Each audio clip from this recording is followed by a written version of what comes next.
You're about to join Jerry Parker, Moritz Siebert, and Niels Larsen on their raw and honest journey into the world of systematic investing and learn about the most dependable and consistent yet often overlooked investment strategy. Welcome to the Systematic Investor podcast series.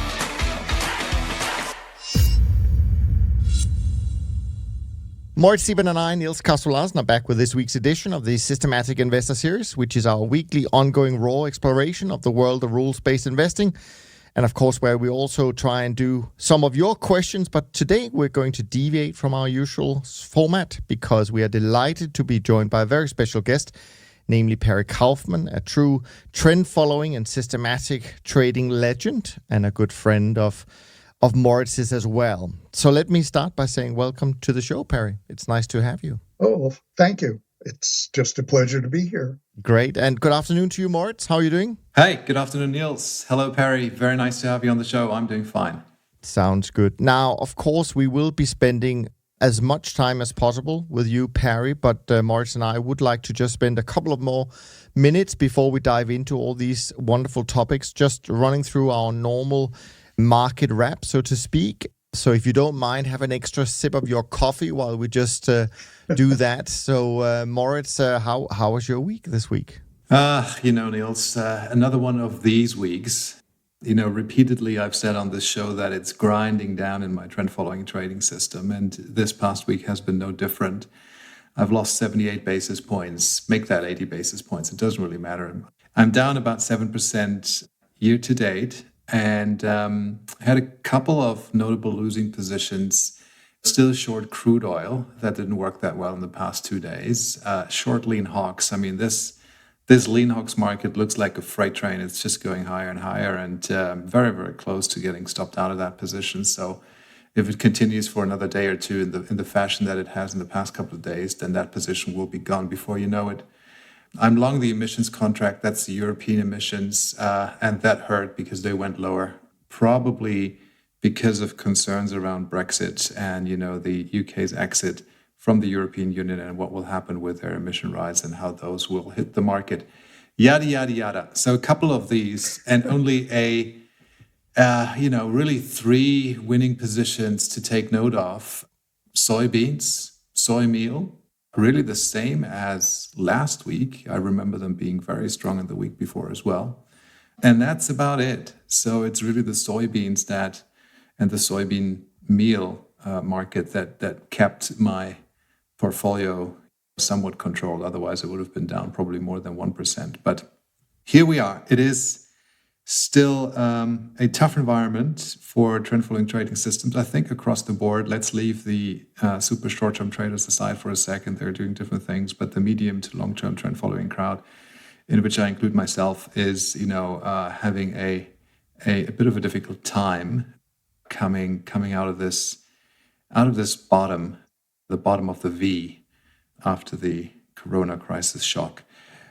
3 more months to go, October, November, December. Let's see what happens. We're not yet at the finish line. Everything can still change. But like I say, -7, that's the status quo right now. That's the status quo, sure. I mean, on our side, trend following, in terms of our trend following stuff, we were still flat for the month, flat for the week. That's okay, I guess.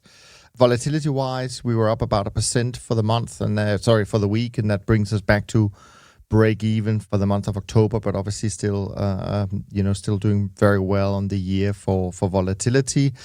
So, from our point of view, it was on the surface a quiet week, but actually, when you drill down and you look at some of the sectors, there was quite a bit of movement or varied performance, I should say. Meat, softs, energy, European equities, US fixed income were really the challenging sectors for us, while metals, grains, like you said, US equities, volatility, and currencies, due to the weaker dollar, did pretty well. So, it feels like we're sort of treading water a bit, quiet before the storm. And of course, we do have, only 3 weeks or so to the US election. And that's going to be super interesting. As we were just talking about before we hit the record button, I was picking up something from the latest podcast from Macro Voices with Dr. Pippa Malmgren, who just pointed out that people should be aware that there may actually be some demographic changes playing in this time around due to the COVID crisis and other things that have made quite a few people we know leave New York, but also people leaving California and moving into states like Arizona and Texas, which might change the voter demographics a bit. Enough about that. Enough about U.S. elections. Perry, now we really want to talk to you. It's great to have you here. You are a very well-known figure in our industry. You've written many books, even though you keep saying you're not going to write another one, but there we are. I hope you keep breaking that promise. Most recently, of course, the 6th edition of the book Trading System and Methods. So I think we have a good mix of questions and topics that we want to discuss with you.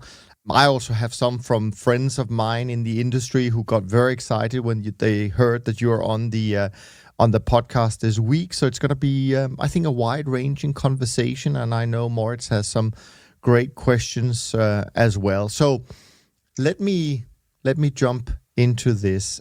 You in the book, or at least in the 6th edition of the book, you write, "Success in trading is in the ability to see the bigger picture, the shape of the price moves rather than the highly specific pattern. That's why long-term moving averages work. You can mix the price around and still get the same average. Fine-tuning was never a good situation. We always return to the idea loose pants fits everyone. Because we don't know exactly how price moves will develop, we need to build in the flexibility to stay with your strategy through as many challenging scenarios as possible."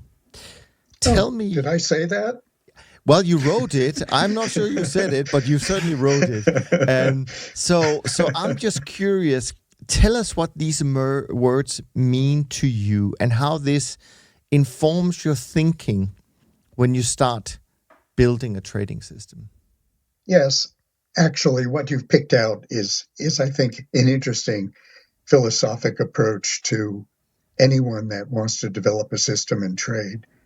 The market is really very unpredictable in the short term. And so concept of loose pants fits everyone is one of my favorite phrases. And it really means that you can't be very specific about how you define your system, how you constrain it. I like systems that will hold the position through various types of markets. One of the things you have to come to grips with is the amount of risk that you're willing to accept and manage that risk in a different way than trying to fine-tune the system. So you come up with a moving average system, and the longer-term trends are the best because they track the fundamentals. And so most of them start with interest rates, that the biggest trends are developed by Fed policy. And those persist for long periods of time. And so you have that, but it doesn't stop the risk of these large fluctuations because you're holding a position for a long time.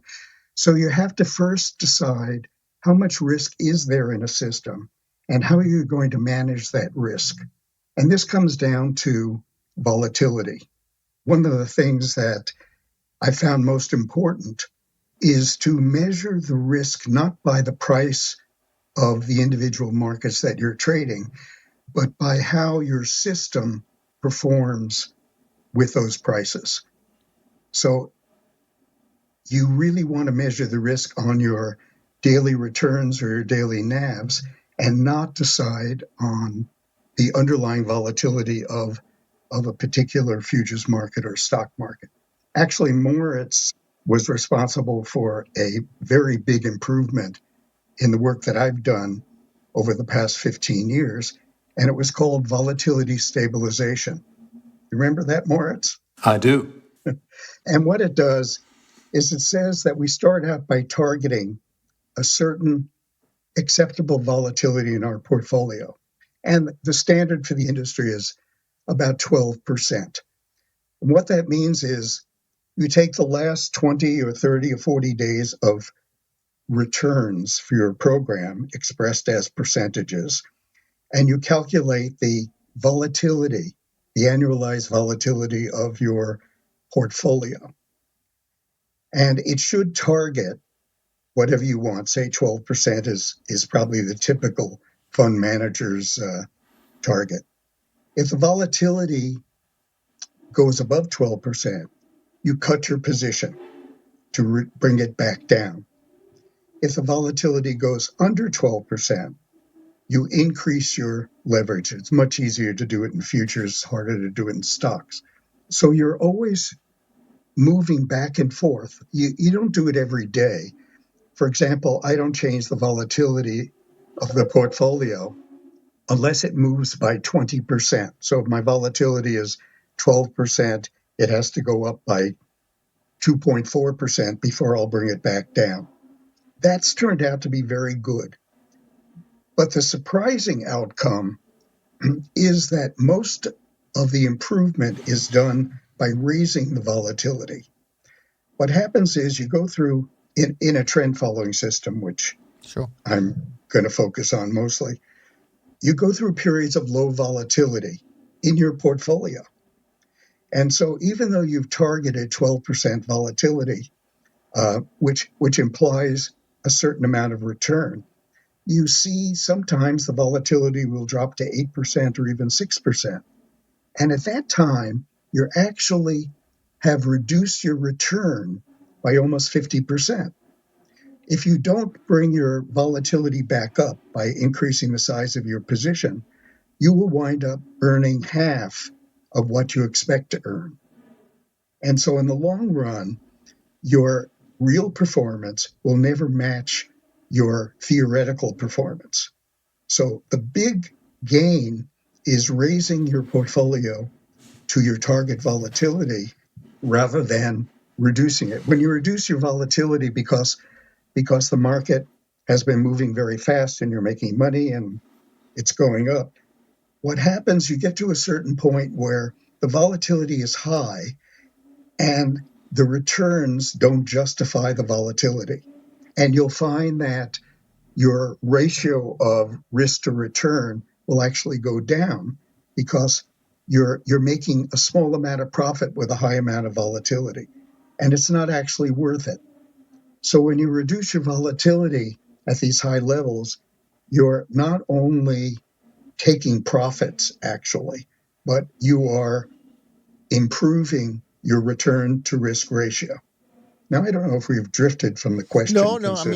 I mean that's fine. I mean, we were just throwing it out there in terms of how that statement was kind of informing you, and I agree with you that risk is obviously in a sense what we really are, right? We don't control returns, but we do control risk. So how we think about risk, how we think about managing risk. I mean, vol targeting is kind of another way of thinking about what you describe, is something we discuss a lot. So it's important. It's very important. Yes. Let me also mention that it's a mistake to try to fine-tune your system to reduce risk. It really doesn't work. Risk is going to pop up no matter what you do, no matter how you control it.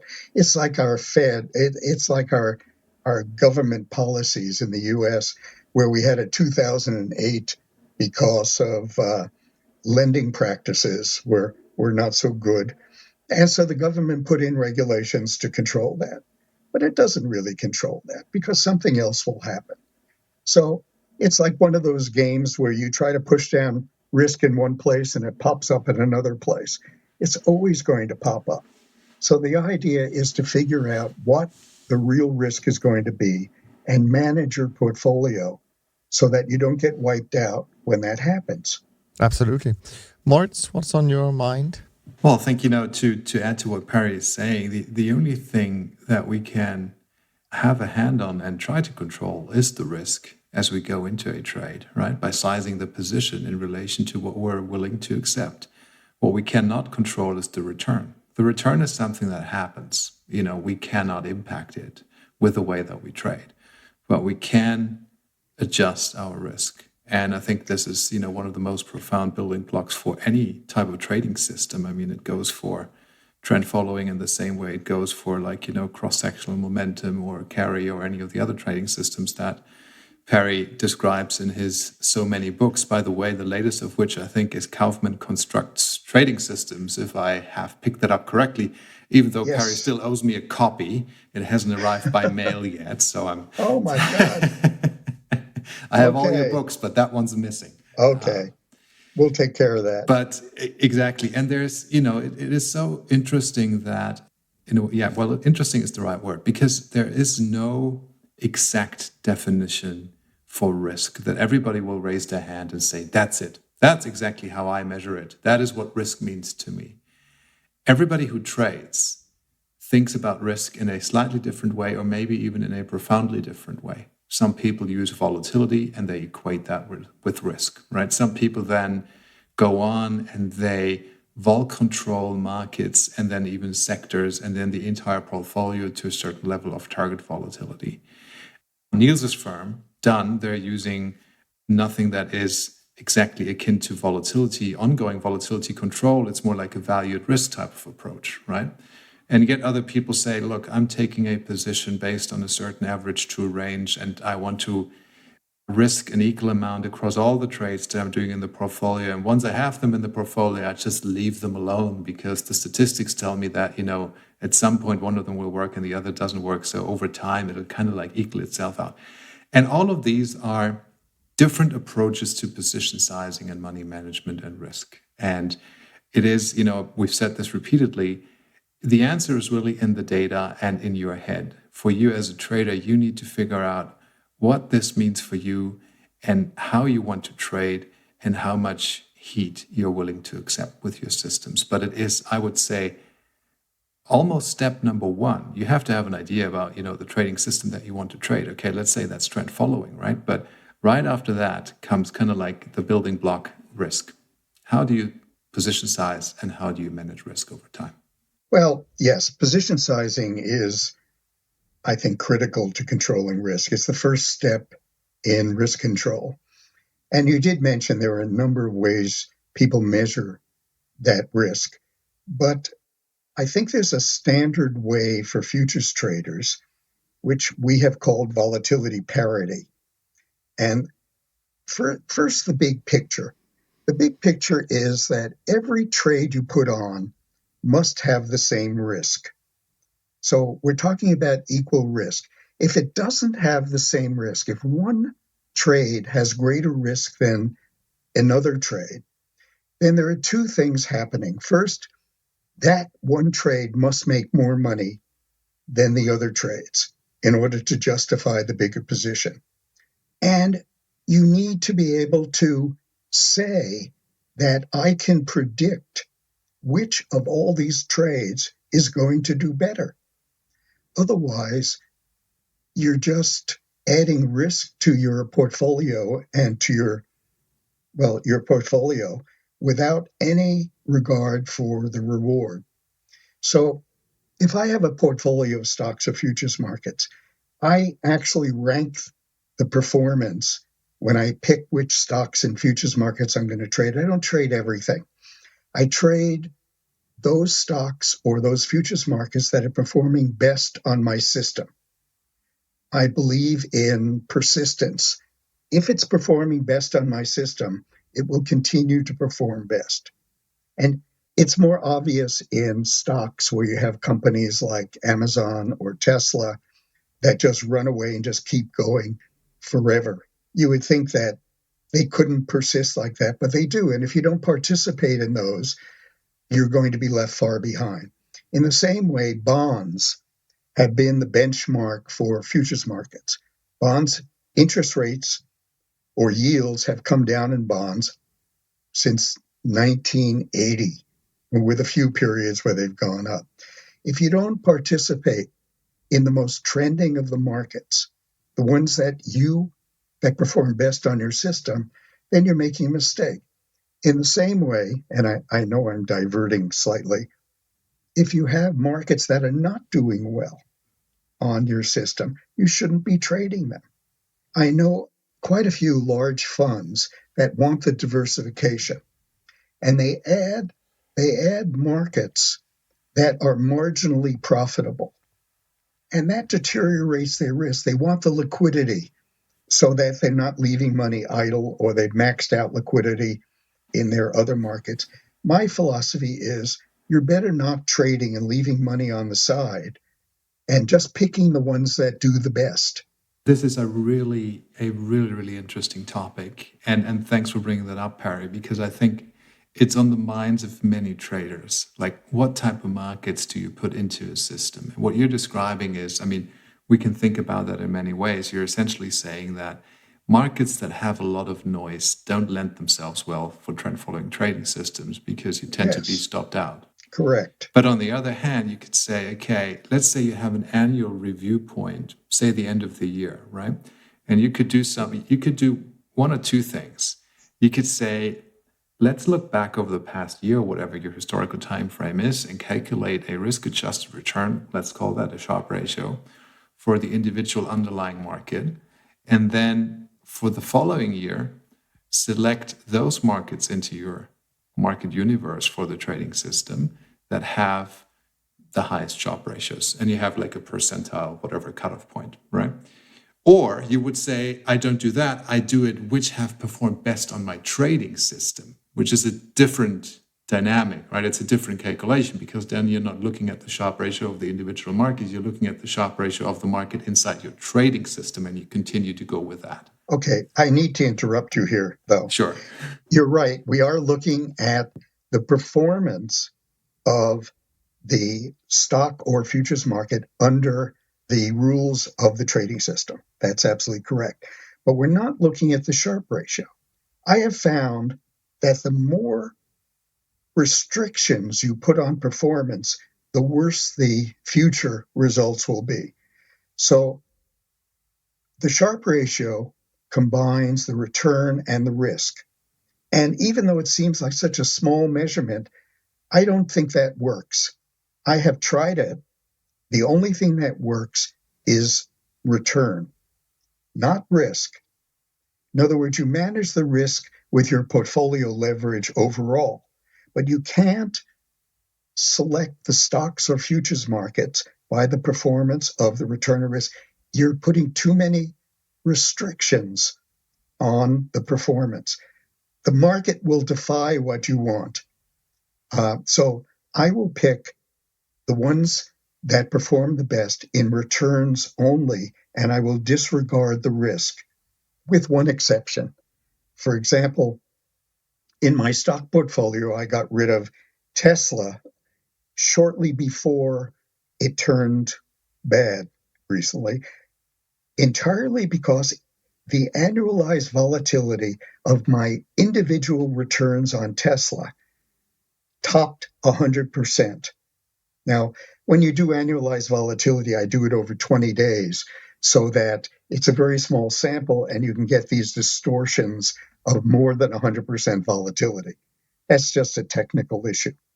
But when the volatility gets too high, even though you're making a lot of money, it's unsustainable. And so that is the key to reducing your risk in that and getting rid of the stock. Not because the risk-reward ratio isn't good, because the market's going straight up. There's no risk. But the volatility, as I said, at a certain point is unsustainable. We just did the same thing this week with SunPower, a stock in the U.S. that was up 15% 2 or 3 days in a row.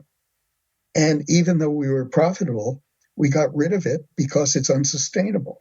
And maybe we'll be a few days early, maybe we'll be a week early, maybe it will keep going, but it doesn't seem possible. And personally, I'm quite comfortable getting rid of a stock or a futures market that is just out of control. And I'm sure crude oil has gone through this process from time to time when it's gone up so fast and so violently that you have to be nervous that when it turns direction, you'll never be able to get out. I think you both of you talk about something that is really important and a topic that I have struggled with and thought about a lot through the years. In my prior life, we were running a trend following system whereby we would we would still trade the portfolio that we had decided on, let's just say 50, 60 markets. I do want to get into that selection of markets a bit more, Perry, but what we would do instead is we would allocate more risk to the more profitable markets. And I can't remember if we were saying, like you, Perry, we're just looking at returns, and we're saying, the top 20% or whatever the number was, I can't remember, but those that were most profitable, they were allowed to take, say, 1.25% or 1.2x of normal risk, and if they were really profitable, maybe 1.5 times normal risk or something like that. Because this is where I really struggle, Perry, and that is market selection, right? So I have systems that I'm working on a personal level where clearly there are some markets that don't work, right? And it kind of annoys me a little bit having to discard them, because I'm a true believer in diversification, and I'm also a true believer is that you don't know what's going to happen in the future. So they could be the next profitable markets that we have, but they really don't work, it seems, right? So I kind of have to take them out. I put that in the category of over-diversification. Right. Once you have 10 stocks or 10 markets in your portfolio, you're well diversified, assuming they're not all reflecting exactly the same. Not 10 currencies. Yes. But after that, your benefit from diversification really goes down considerably. And when you over-diversify, you're really bringing in marginal performance. And that deteriorates everything. So you have to be careful. If you can select 10 good markets, I think you are really achieving something that could be quite successful. But now I have to interrupt you, Perry, because my next question would be, aren't you just overfitting your system in some way by just selecting those 10 or 20 markets? I mean, this is where overfitting of your system to certain markets where there's no guarantee that there'll be the same markets going forward. And how would you have an ongoing selection or process for finding out whether you need to replace some of those markets, whether there are some markets that come back into the fold? Excellent question, which I will now answer. Thank you. Well, first of all, we're talking about the persistence of success under the strategy, as opposed to, as Moritz pointed out, we're not talking about the price movement itself. Yeah. And the strategy can absorb a couple of down days and still be holding on to its position. So what I do in both my futures and my stock portfolios is I rank the returns of each stock and each futures market over the last 60 days. And it's a fairly short time period because markets change. Things that were trending don't trend. Things that were not trending start to trend. So you want to be reasonably sensitive about allowing markets to come in. And so you pick the top 10. Now, you re-rank this every day. And if one of those 10 stocks falls out of the top by, say, 4 positions, you replace it with something that has come in that is now in a higher ranking. So when the underlying trend following system may hold a position for 30 or 40 trading days, because of the ranking, you reduce your holding period to about 18 days. And so you may actually be getting rid of a stock or a futures market that's still making money, but it's not making money as much as another one. And I know you said that this could be overfitting, but it seems to work because of persistence, that the stocks and futures markets that are making money on your system seem to continue to make money for a surprisingly long period of time. I think this is super interesting. I've never thought about it quite that way, and I'd love to go and have a look at that in the way that I'm looking at things. But I have a follow-up question, and that is, from an overall performance point of view, we know that even the markets that may not be the most profitable sometimes they make the money when you most need it, meaning the correlation effect comes in, and that actually helps your overall return, staying closer to the high watermark, if we put it like that. So my question is, if we do it your way, which I'm sure is working clearly, don't you end up getting perhaps markets that are much higher correlated all the time because they all seem to be running at full cylinder at the same time? And I can imagine that they would also be maybe reversing at the same time, or more likely to reverse at the same time, potentially.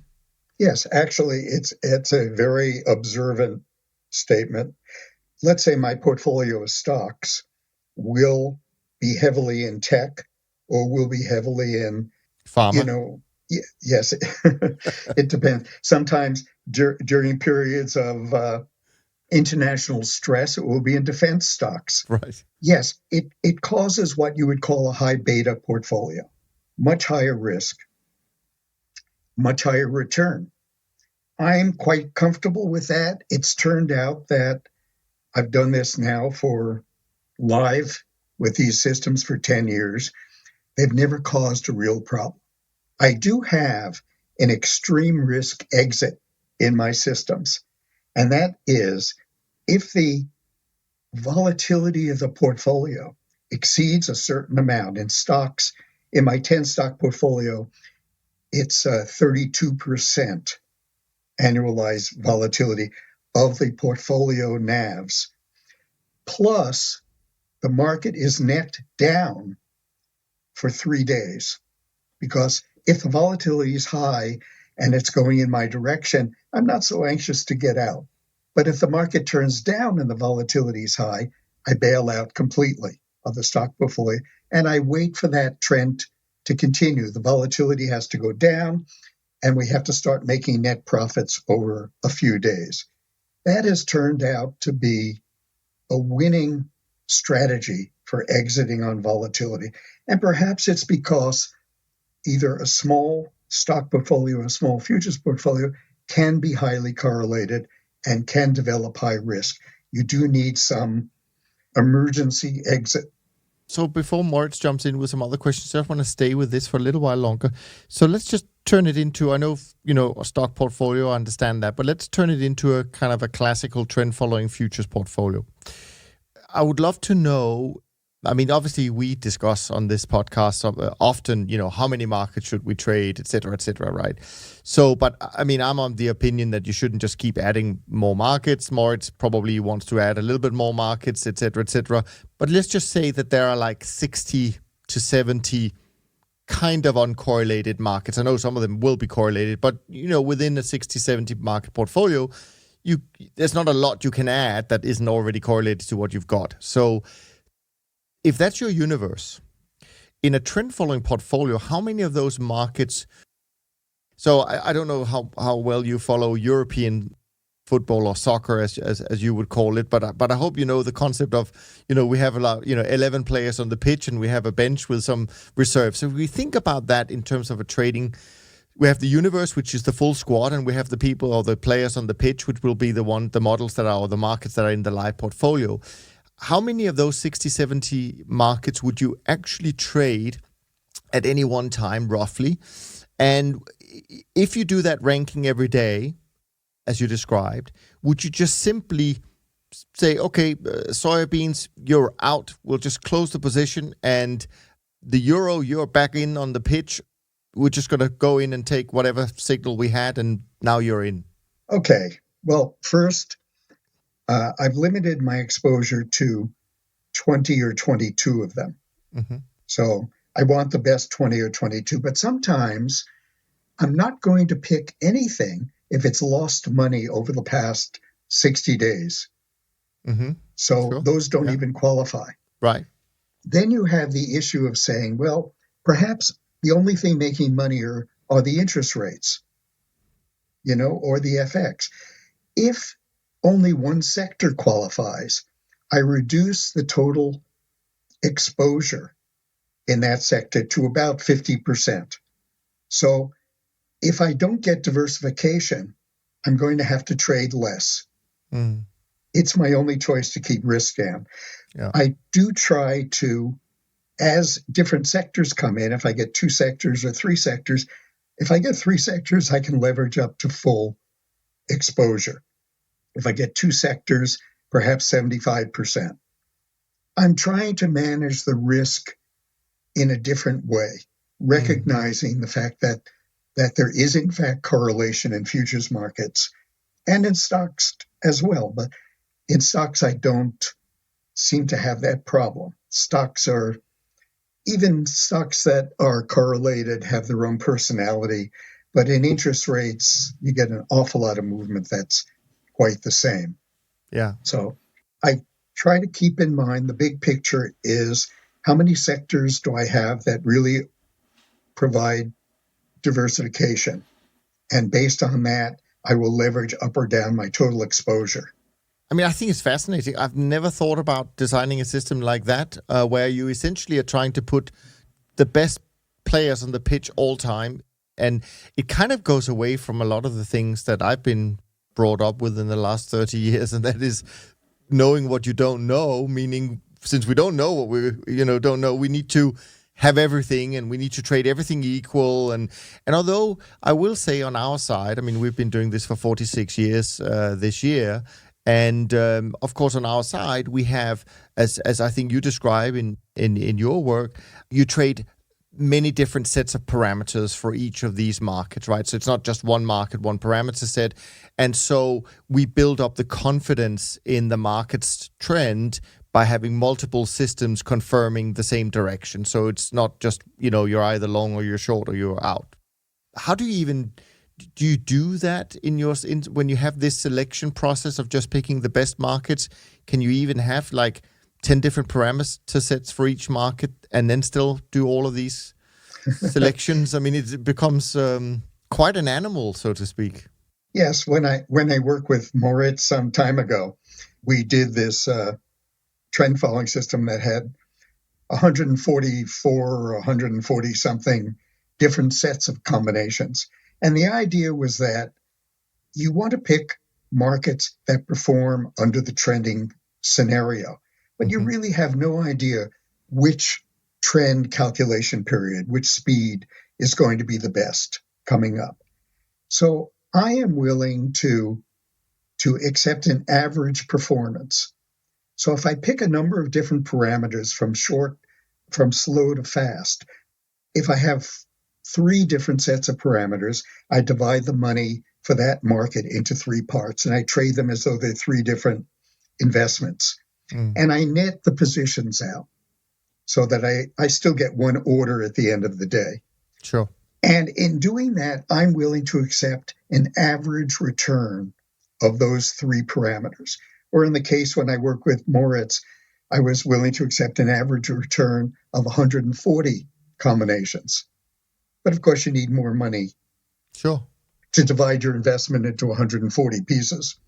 But the point is, by picking multiple parameters, trying to get them across the span of calculation speeds, you're saying to yourself that I really don't know whether having a fast system or a slow system is going to be the best next month or for the next 3 months. And so I'm happy to take an average. You also find that it smooths out the performance considerably. If you pick, it's like trading only one futures market. You're going to have a great return or a terrible return. If you trade only one moving average, you're going to have a very good return or a not so good return. If you trade multiple ones, it smooths out the whole process. And I find that it means that the results I see from my testing are going to be very close to the results I see in real life. They're not going to be as great as you would like, but they're going to be very realistic. Yeah, I like that concept. Yeah, I read up on that. I really like that concept. I think that's one of the other challenges we have as system designers is it's very hard not to pick the best, so to speak. You have to be quite disciplined in picking some bad ones, quote unquote, or not optimal ones, let's put it that way. But no, I like that. Sorry, Moritz, I've been talking a lot. Over to you, my friend. It's fascinating to hear you guys talking. I mean, just strolling down that memory lane with Perry. I think this is now 14 or 13 years ago, in 2006 or 2007, when we together designed that system. And what's so interesting about that, Perry, is that for the most part, this is still the way that I trade today. I cannot diversify over as many time frames as we had put in that system, which is a completely institutional system with, I think 144 is probably the right number. We started with a 20-day breakout and then had a 22-day breakout and then a 24-day breakout, et cetera, all the way probably to a 400 or 500-day breakout. I don't remember where exactly what the slowest time frame was, but we traded all of those. What I'm doing is I'm no longer trading the 20, the 22-day, the 24-day. Those are too short-term for me. My statistical observations and my tests show me that the very short-term time frames don't perform as well over long time periods than the medium to long-term ones. But that aside, I still think that this is, and hence I'm doing it, that this is a robust way of going about it. But isn't it fascinating that, things change? So what Perry has, what you described over the past minutes, is that there is an edge, there is an added value or an alpha in actively selecting markets. I think that is what it comes down to, that there is persistence in system performance, good markets and their performance inside of the system. Let's hear what Perry has to say about these ideas. Well, it's a bit complex for me to try to determine value about whether it works or doesn't work. Let me just mention how I measure some things that allow me to select some markets in advance. And that is using this efficiency ratio that you may have read about, that I talk about from time to time. It's really a measurement of the drunken sailor's walk. It's what you look at the price movement over a certain period of time, like 10 days or 20 days, and you look at the net change over that period of time divided by the sum of the individual daily movements. And so if the market goes up every day, you're going to get a value of 1, which means perfectly trending. And if the market wanders around every day, then the sum of the individual moves becomes large and the ratio goes towards 0, which means it's noisy. So if I were picking stocks or futures markets to use on a trend system, I would want the ones that had the higher ratios, which always turns out to be the interest rate markets, and next the FX markets, which would be the next most trending markets. If I were doing mean reversion, I would pick the noisiest markets, which are always the equity index markets. And so a measurement like that could help you select markets that are potentially better for your strategy, whichever your strategy is. But it's a selection process, and once you pick those stocks, you don't use that measurement again. It's really for just helping you define your portfolio. So it's not nearly as sophisticated as Moritz, nor as complicated as the process he's talking about. I mean, I think definitely there are some markets that are more trending than others. And of course, now you mentioned interest rates have been a great market for many trend followers. Interestingly enough, certainly on our side, currencies have not been great the last many years. It's been stuck in ranges. Maybe if you traded, smaller currencies, that's a different story. But the majors have been pretty difficult.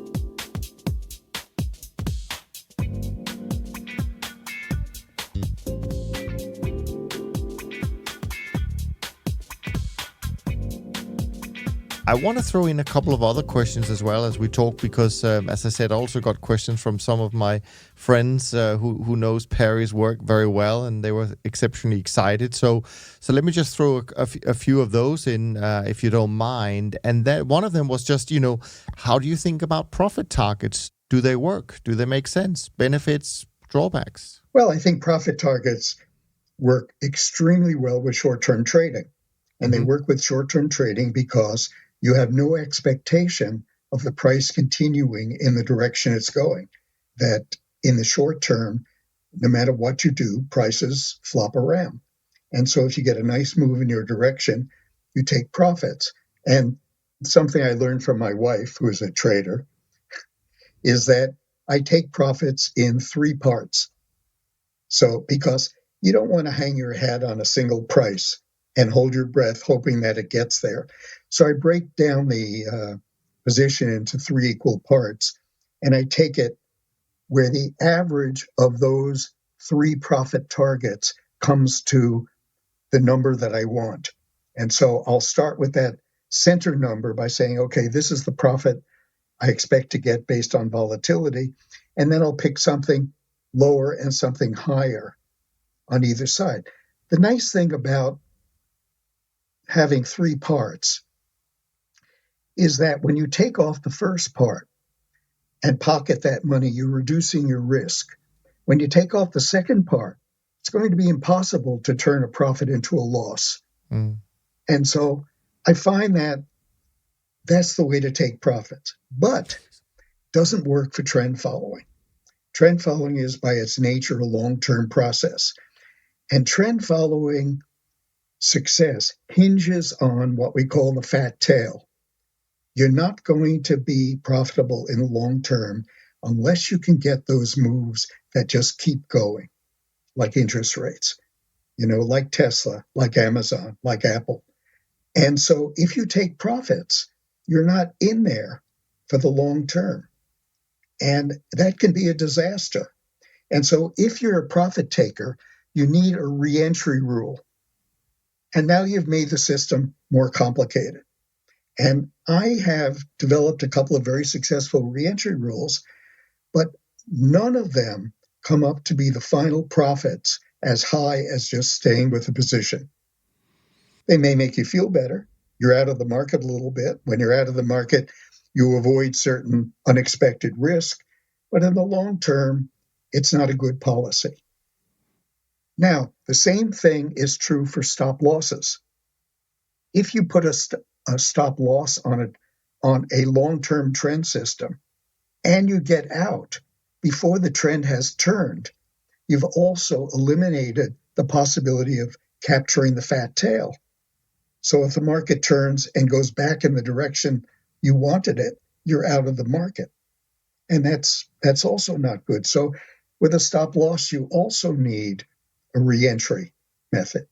And I'm just saying that you can find one, but it's going to be more complicated. And ultimately, the results are not going to be as good.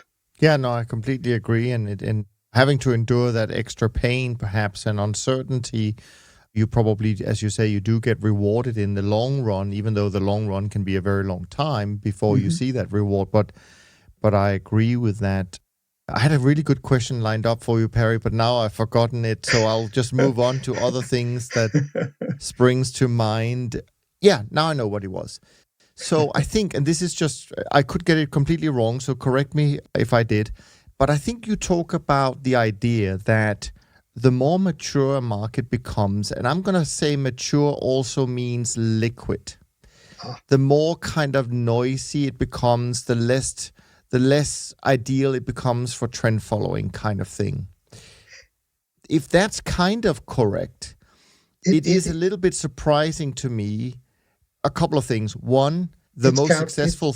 It's counterintuitive, isn't it? It is. Well, exactly, because the most successful firms that's been around for a long time, they need the liquidity because of their size. So they trade all these markets mostly, which means they're not trading the best markets if you think about it from a trend following point of view. And then at the same time, when I look at our own attributions, some of these very liquid markets like fixed income has been the best. Right, so it was a really hard concept for me to work my head around when I read that. Well, I'm going to give you an answer that looks like the TV personalities that explain how the market action yesterday really happened. Right, good. It's really easy to explain what happened yesterday and make it sound as though you're really smart. So that's the approach I'm going to take with this. It is counterintuitive, but I proved it to myself, so I'm quite satisfied that it's true. And the way I see it is when a new market comes on, an emerging market starts trading an index, it has very low participation. A lot of that participation are commercials, and all of these people have the same opinion on the market. Obviously, they talk to each other. And so you'll find that the market will have an unusual number of upward moves in a row and then downward moves in a row. And that is a lack of noise in the market. That's when I measure it using my efficiency ratio, it'll show that it's a highly trending market. But now the market matures and you start to get retail investors, people with either trading for fun or investing their own money, and they take money out of their account to buy a home or to buy a car, and they put money in at random intervals because their investment program requires that they add money once a month or once a quarter. They're all at odd times. And so all this really makes noise in the market. There's no logic to when they're coming in and out. And there's a surge of buying, a surge of selling. Funds that handle retirement accounts have certain times of the month when they are obligated to add and redeem money. So that's my only after the fact analysis. The more people that come into the market, the more reasons there are to add and take away and join, and they're not all logical. They're motivated by exogenous factors. Yeah, and I think, there's certainly been a lot of people out this year talking about that we've seen in the last couple of years where quote unquote classical trend following has maybe not done so well. Then these alternative market trend followers have done better. Is that random or I don't know? But there's certainly been a lot of talk about it. So I completely get the concept. But then again, when I look at our own attributions, I see, well, the most liquid sectors in the world is actually the best performing ones and has been for a while now. So in a sense, again, comes back to the point about diversification, why that is important. So yeah, it's super interesting. Well, I do agree. Bonds, interest rates have always been the best performing sector in futures markets for 30, 40 years. So it is true. I don't know how to explain. I guess the fundamentals just are so strong that they overwhelm everything else. Yeah. No, absolutely. One of the things, another question that we get a lot, at least in the press, they love to talk about trend following being dead after a period of time of subpar performance, and I guess this is what we can see in the last 5 years, where there has been very little performance in the classical trend following sector. I know that trend following is very close to your heart, even though you've researched and written about many different strategies. Is there a good way for you to describe why you think trend following, quote unquote, and I don't want to put words in your mouth, but why it will never die, so to speak, but just go through some rough patches, which all strategies do? Not an easy question to answer. I guess the economy is what drives the trends.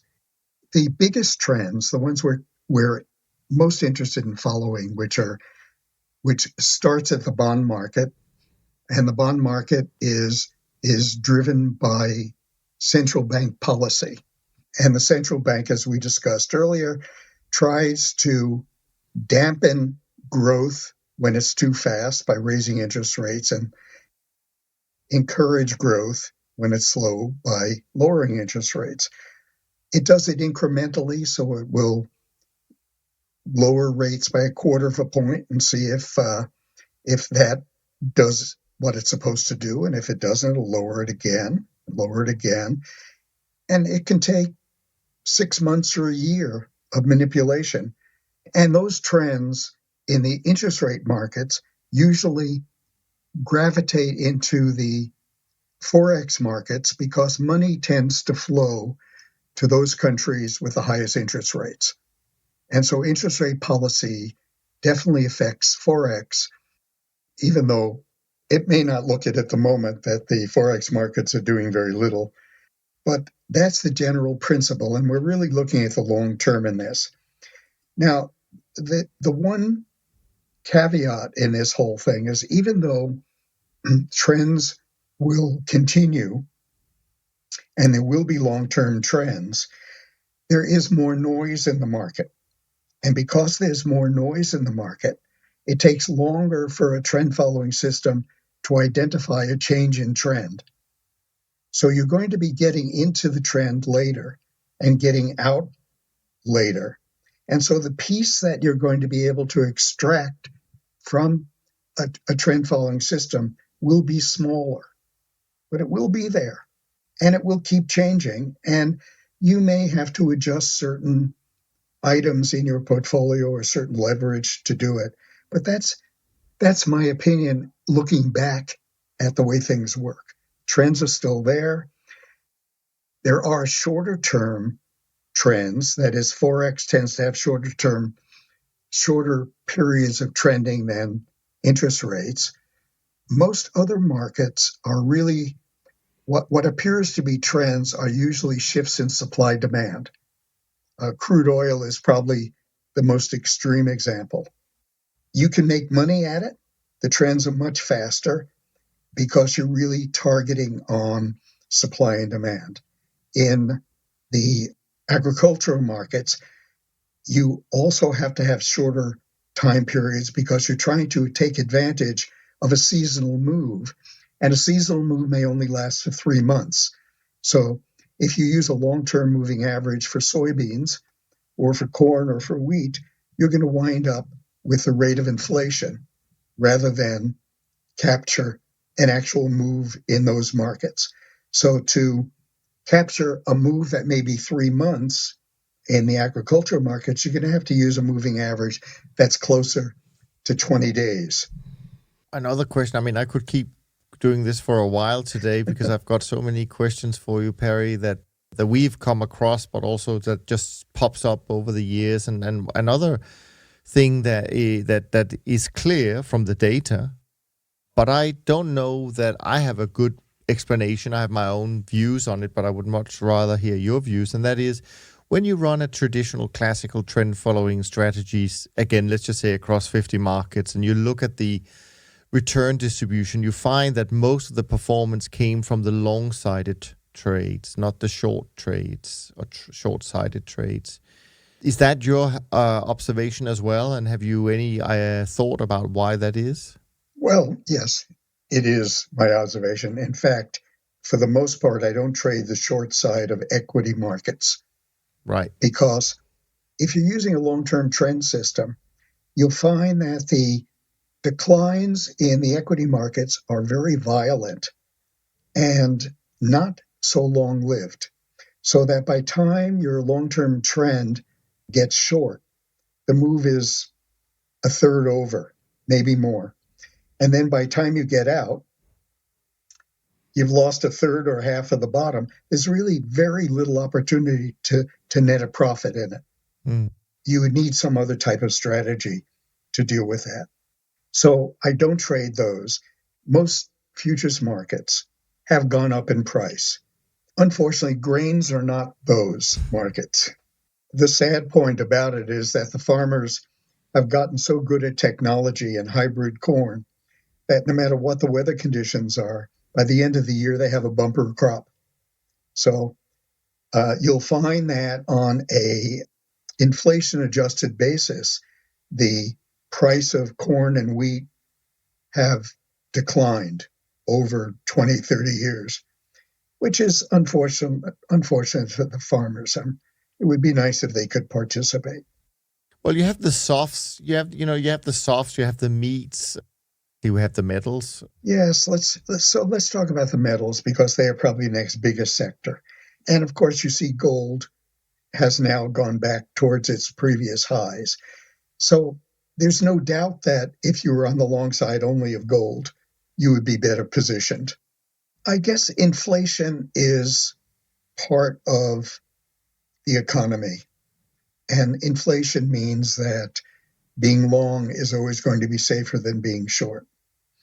I've actually tried to create systems that had different timing on the short side than the long side, so that you could try to capture a faster, shorter move to the downside. But there's no way to coordinate that with a longer position, a slower position to the long side. They clash with each other. I hope somebody could figure out how to do that, but I can't. Yeah, no, I take your point. I've always thought about the reason for being, because there's a couple of interesting observations, by the way. And this is, of course, relative. But the thing that we think about commodities, always going up in price over time because of inflation. But actually, I saw a chart just this morning, which is super interesting. And I really forget. I apologize for forgetting who that, should it be attributed to, because I think this is a really interesting chart. So they had done a chart of commodity, so the Goldman Sachs commodity index going back 100 years versus the Dow Jones. And there's never been, the Goldman Sachs commodity index has never been so low in price over that 100 years as it is now compared to the Dow, right? So commodities versus financial assets. So I think that's interesting, and maybe at some point we're going to get some inflation back, and we're going to see rising commodity prices, which I actually wrote this morning to our clients, that I think maybe that will be good news for trend following systems, because, and then going back to the point about why is it that we make more money on the upside or the long side, I've always felt that finding a top in the market is a process, but finding a bottom is an event. It happens like one day. And so back to your point, it is much harder for these trend following systems if you apply the same parameters to extract the profits from the short-sided trades.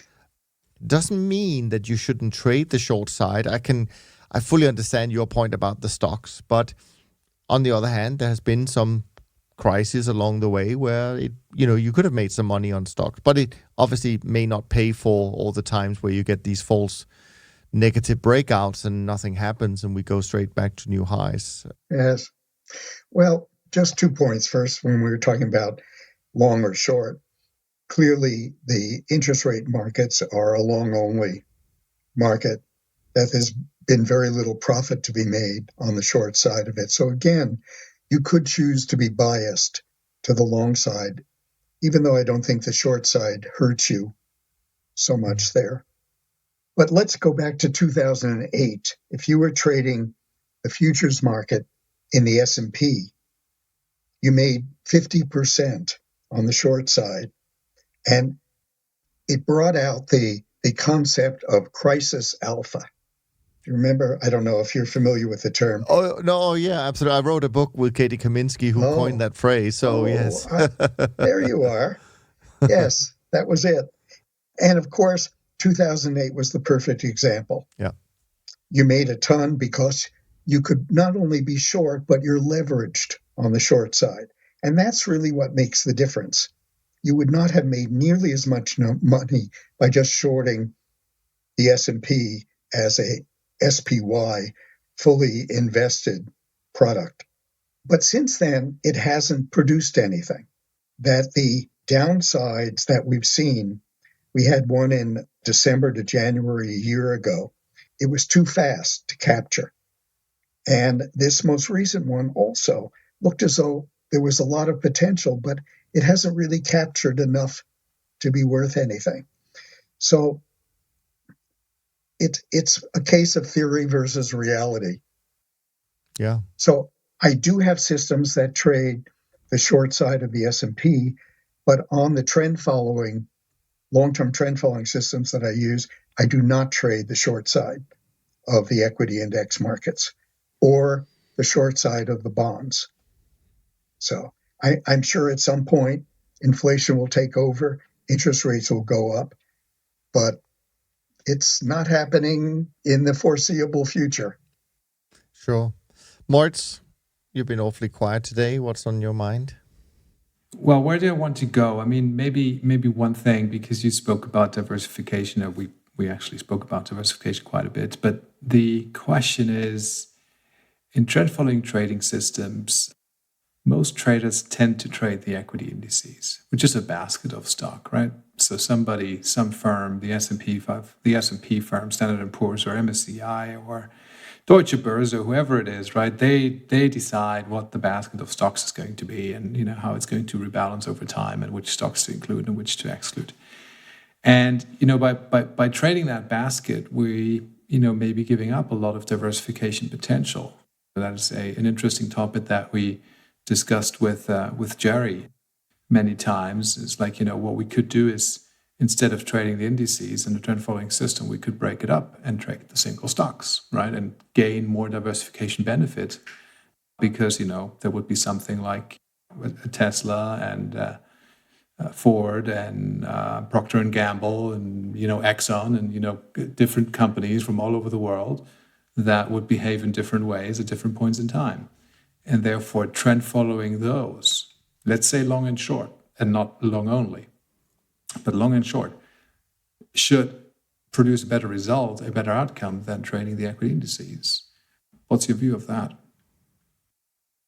Oh, I do agree. I would prefer individual stocks. I disagree with the short part of that. I mean, there are some notable things. I would have liked to have been short Enron when it disappeared, and a few other stocks. But I think when you look at the broad range of stocks, I think there's a gigantic bias to the upside. Yeah. So over the long run, this is what we see, but I think we see it biased through a lens of equity indices, which have a massive survivorship bias, right? Because they kick out the stocks that are on their way to death, that are on their way to zero. They no longer qualify for index inclusion because their market cap becomes too little, their liquidity becomes too little, that and the other thing. I mean, matter of fact, when we use these point-in-time databases and we look at, all sorts of stocks, most of them are no longer in existence, either because they go bankrupt or because they merge or because, some other capital event happens to them. So I think when you consider this, or put differently, when we only look at today's data, then we can only see the stocks that live today. I'm pretty sure they have that upward bias, right? And it would be very easy to say, well, let's only do the long only side for the stocks. But if you include all the stocks that have gone to zero, all the graveyard stocks, it becomes less clear. That would be true. Of course, that goes against the way I'm selecting stocks for my portfolio, which is by performance. You're right. The short side of stocks, however, is much more difficult to trade. Correct. And does cost more because you have to borrow it. That is the caveat, obviously. Sorry to interrupt. And I presume it may become even more difficult now that an exchange, One Chicago, is closing its doors.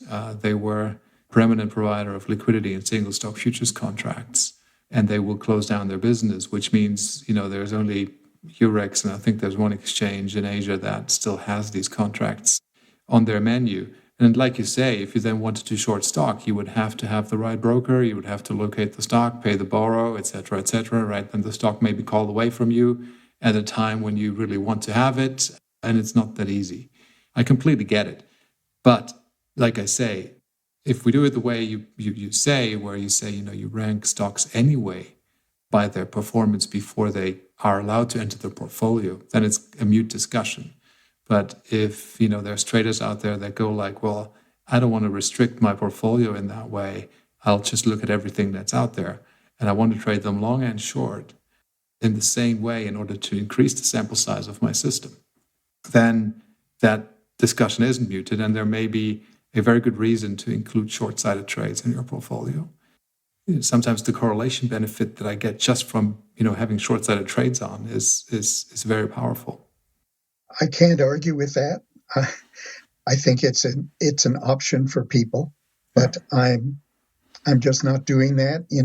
My biggest portfolio has 30 stocks, all based on long side performance, and I pick from 500 stocks. Yes. That I track, and that seems to work.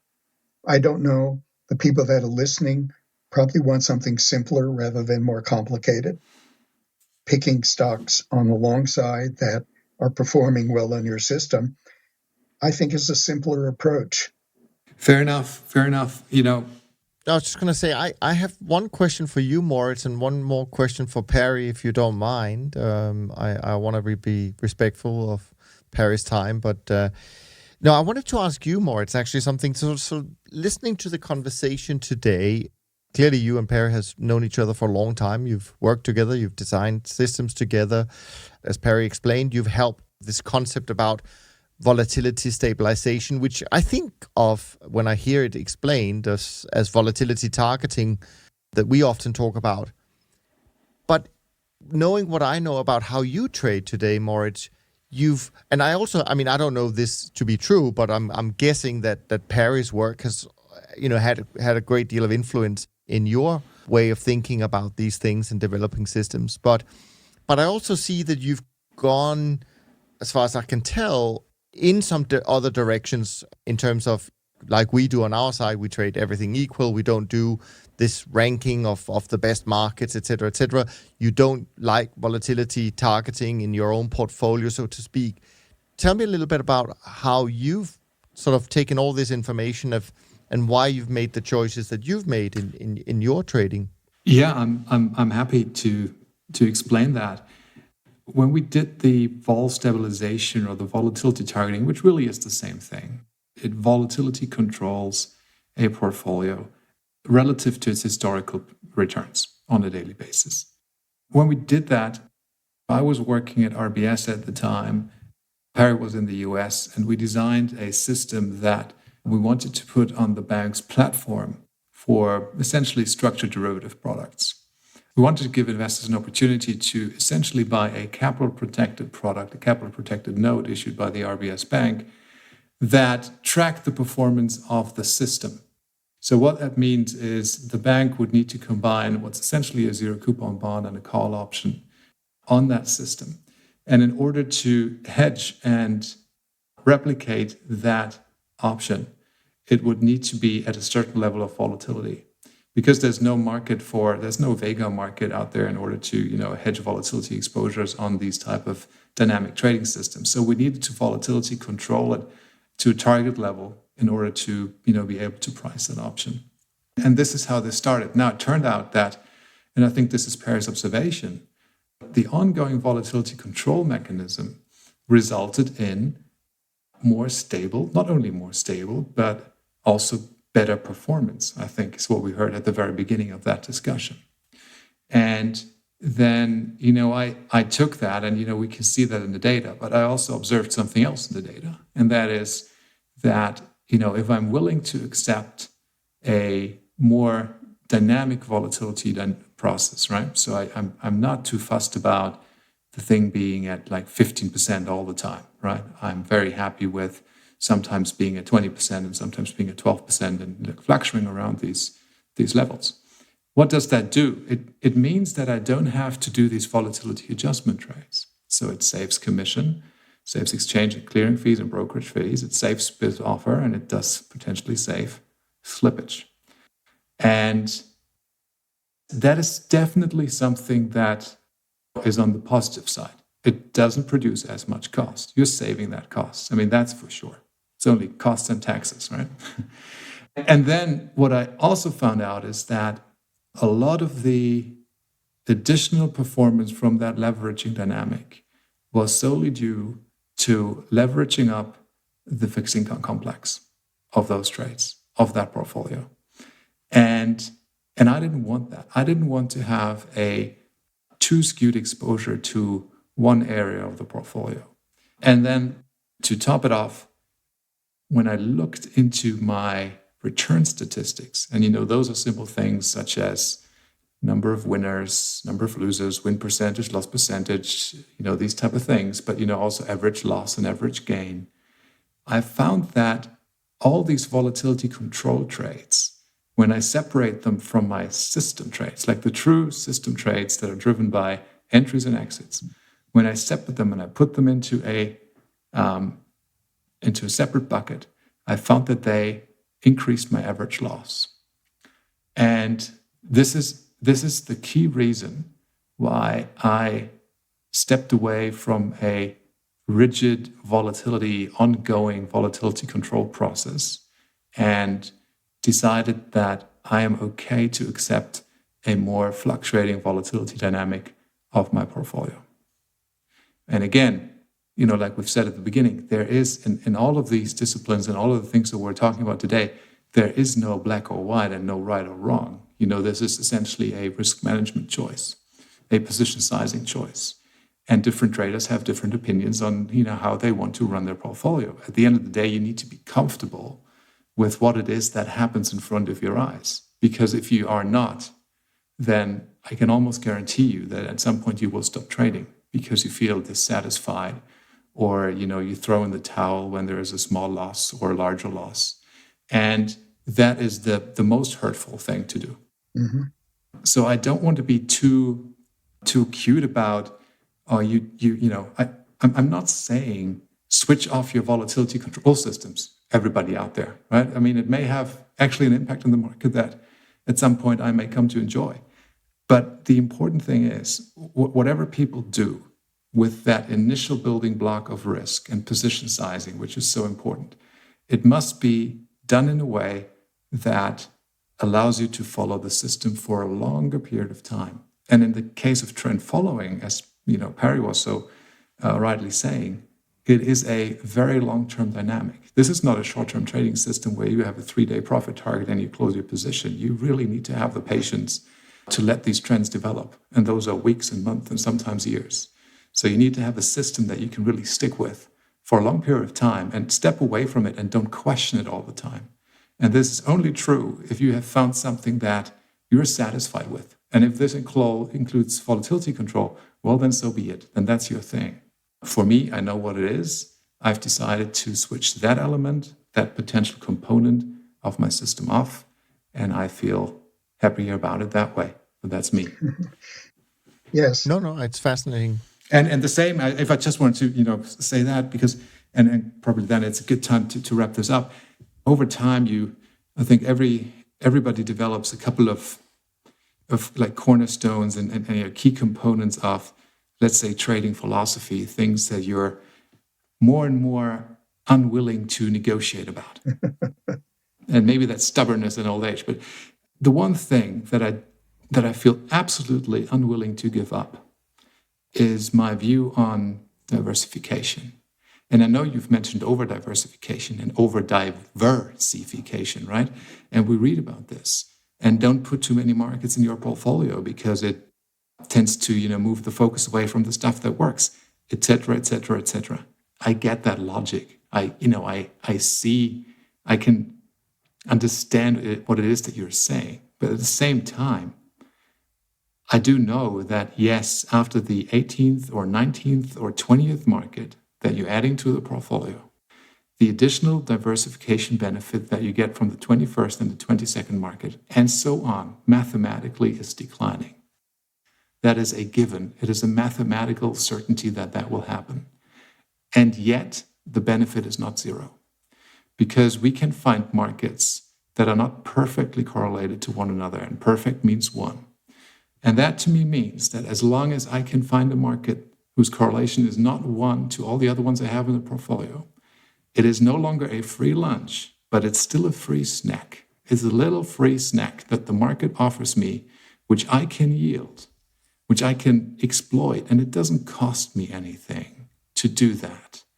And it is on that position that I really want to be, at least for me, steadfast and say, no, this is a free goodie. That's mine. I'll take it. And, the way I think about it is, the more of these things I have in my portfolio, I know I'm already diversified, but yes, I'm adding the 101th market to the portfolio. Great. It could really be that one market that you guys don't have, which I have, is the one that really has the rockstar performance next year. And I'm unable to forecast that. And therefore, by the law of large numbers, I want to roll as many dice as I possibly can. And one of them will hopefully be sticking. So, like I say, that's just me. No, I'd love to hear I still have one question left for Perry, but I'd love to hear Perry's response to that point about diversification. Well, I can't really object to adding that 21st or 22nd item if the returns of that are comparable to the rest of the portfolio. But my contention is that those added items have lower returns. Otherwise, they would have been in the first group of choices. Now, I don't know, maybe you can find 100 markets that have equal potential for return that have not the same correlation. I just would rather pick the ones with the higher returns because I'm trying to outperform the market. I can't live with the idea that my returns are the same as just buying the S&P and sticking with it. I have to do better than that. And so I need markets that are going to return more than the S&P, and I'm willing to manage the risk of that in other ways. So that's my only objection to large-scale diversification. You see, Niels, this is why when Perry and I meet in person, these dinners over 2 bottles of good wine, they tend to be so enjoyable and last so long because, there's so much to talk about. Yes. I want to be part of those dinners. They sound fascinating and tasty. Oh, by the time we're done with drinking, we really don't care who's right. So that's a good outcome then. Absolutely. Now, Perry, my final question really is that in terms of ongoing research, now you talked about volatility stabilization. I think we've talked enough about that today, but I do wonder, in terms of kind of newer discoveries that you've found, I mean, obviously you've been doing this for a very long time, but in kind of say the last 5 or 10 years, have there been some new discoveries about trend following that you've found where you kind of a little bit of an aha moment, I wish I knew that 40 years ago when I got started? I mean, something that at the end of the day, can we still find really better ways of doing trend following, or do you think we've discovered most of it by now? Well, I think the idea of using multiple parameters in order to make your expected return, your actual return, similar to your expected return is important, so that you've smoothed out things, your expectations are more realistic. But I've been doing that now for a while. The only thing that I have added to my trend systems in the last year is this extreme risk control, because the market seems to require that you pay attention to risk, even more so than just reducing your risk when it becomes when the volatility of your portfolio becomes high. You have this possibility of everything turning against you, because even though you're trading uncorrelated markets in many cases, money is what moves the market. And when there's a crisis, people take their money out of the market. It makes no importance whether the market is going up or down, whether they're in fine art or in any other tangible investment. They want their cash. And so they're going to liquidate their assets, and that's going to reverse all the markets at the same time, cause the correlations to go to 1. So we have that scenario. The question is, how do you protect yourself against it?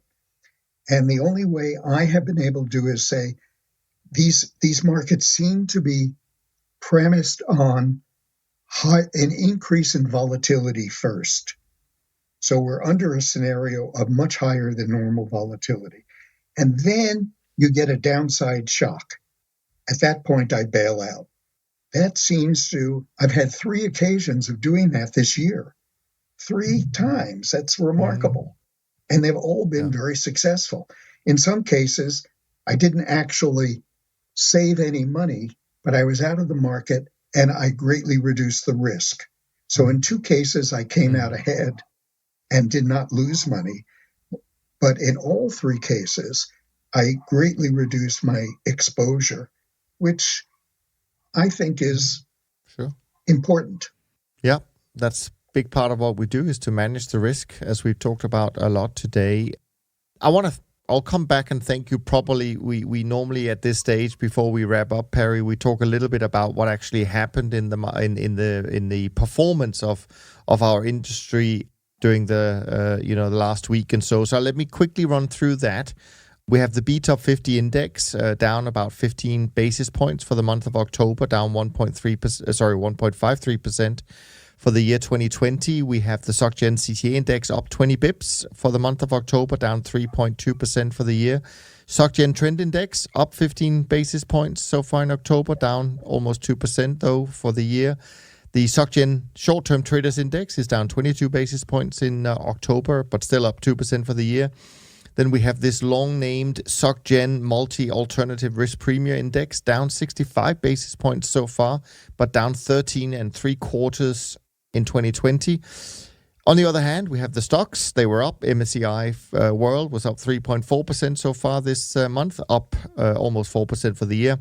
And the World Government Bond Index is down a little bit this month, 16 basis points.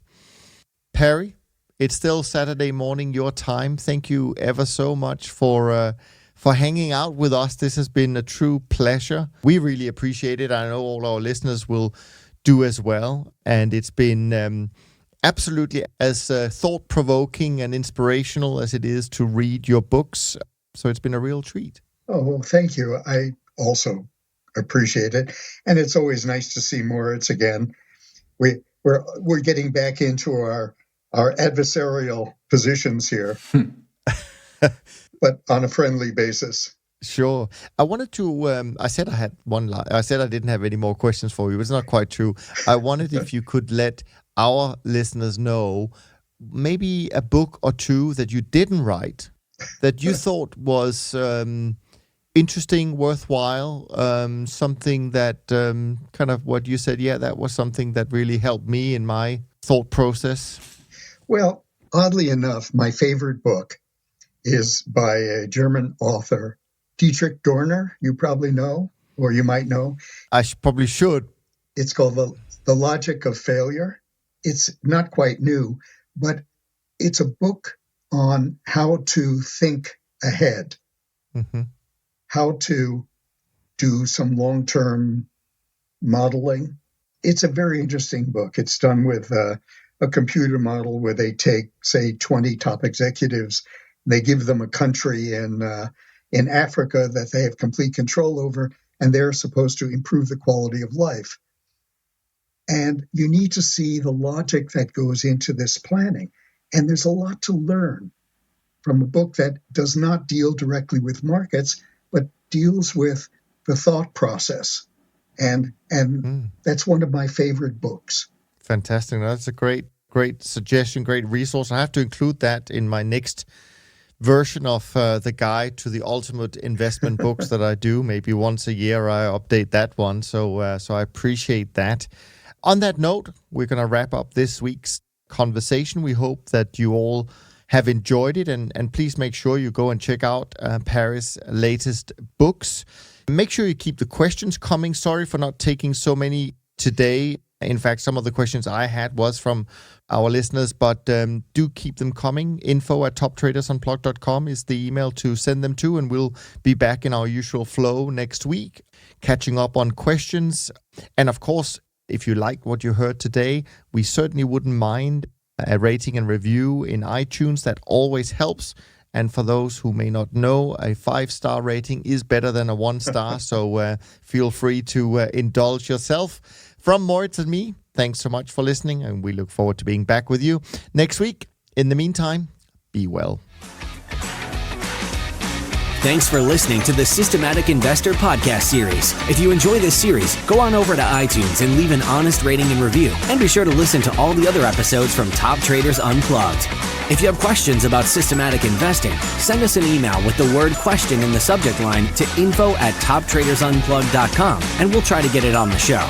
And remember, all the discussion that we have about investment performance is about the past, and past performance does not guarantee or even infer anything about future performance. Also understand that there's a significant risk of financial loss with all investment strategies, and you need to request and understand the specific risks from the investment manager about their products before you make investment decisions. Thanks for spending some of your valuable time with us, and we'll see you on the next episode of The Systematic Investor.